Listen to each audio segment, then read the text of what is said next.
दोस्तों नमस्कार।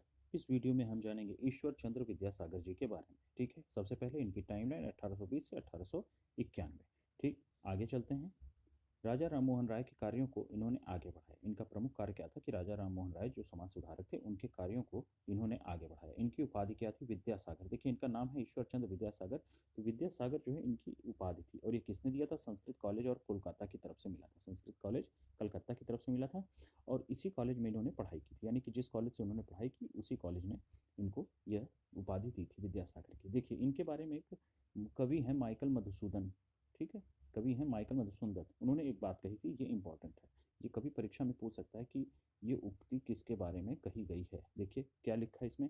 एक प्राचीन ऋषि जैसी प्रतिभा और ज्ञान, एक अंग्रेज जैसी ऊर्जा और एक बंगाली माँ का दिल। ये किसके बारे में कहा गया है? याद रखिएगा, यह कहा गया है ईश्वर चंद्र विद्यासागर जी के बारे में। और किसने कहा है? माइकल मधुसूदन दत्त ने। ये पूछा जा सकता है। ठीक है, आगे चलते हैं।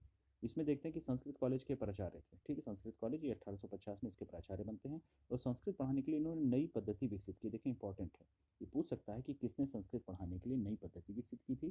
तो किसने की थी? ईश्वर चंद्र विद्यासागर जी ने। ठीक है, फिर देखते हैं आगे मेट्रोपॉलिटन कॉलेज। ठीक है, ये कलकत्ता में जो है स्थापित करते हैं। ये किस लिए था? स्त्री शिक्षा के लिए। फॉर का मतलब किसके लिए? तो ये स्त्री शिक्षा के लिए। ठीक है, और इसके आगे बढ़ते हैं तो बंगाल में इन्होंने 35 महिला स्कूलों की भी स्थापना की थी। कहाँ पर?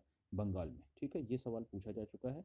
बंगाल में 35 महिला कॉलेजों महाविद्यालयों की स्थापना किसने की थी? तो ईश्वर चंद्र विद्यासागर जी ने की थी। ठीक है, आगे देखते हैं इन्होंने और क्या कार्य किया था। महिला शिक्षा एक फंड बनाया था, संस्कृत प्रेस की भी स्थापना की थी और 7 मई 1849 बेथुन कॉलेज, ये मोस्ट इंपॉर्टेंट है, बेथुन कॉलेज की स्थापना की थी इन्होंने। भारत में लड़कियों के लिए पहला अस्थाई स्कूल था। ठीक है, लड़कियों के लिए पहला अस्थाई स्कूल था और किसकी मदद से बनाया था? जॉन एलियट बॉटर बेथुन की मदद से इन्होंने इस स्कूल की स्थापना की थी। कौन सा कॉलेज था? बेथुन कॉलेज। ठीक है, आगे बढ़ते हैं तो विधवा पुनर्विवाह कानून इन्हीं की मदद से आया था, 1856 में आया था। और 1856 में इन्होंने पहला जो है वैध हिंदू विवाह पुनर्विवाह करवाया भी था इन्होंने। ठीक है, 1856 में ही पहला वैध हिंदू पुनर्विवाह भी इसको कराया था। वैध का मतलब जिसको समाज द्वारा मान्यता प्राप्त हुई थी। ठीक है, आगे देखते हैं। बांग्ला से जो है संस्कृत सीखने के लिए इन्होंने व्याकरण कौमुदी नामक एक पुस्तक की रचना की थी। ठीक, जो भी लोग बांग्ला से संस्कृत सीखना चाहते थे उसके लिए इन्होंने व्याकरण कौमुदी की स्थापना की थी।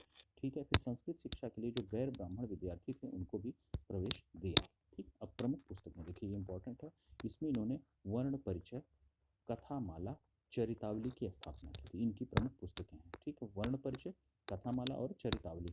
जबकि बोर्नो पोरिचॉय ये बंगाली वर्णमाला सीखने की एक पुस्तक थी, इसकी भी जो है लेखक यही थे। ठीक है, आगे देख लेते हैं थोड़ा सा और।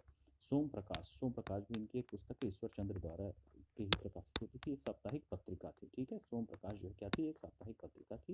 ये महिलाओं के उद्धार से संबंधित थी, जिसमें इन्होंने इसी पत्रिका में इन्होंने नील विद्रोह जो हुआ था उसका समर्थन भी किया था। ठीक, ये उसके समर्थक थे।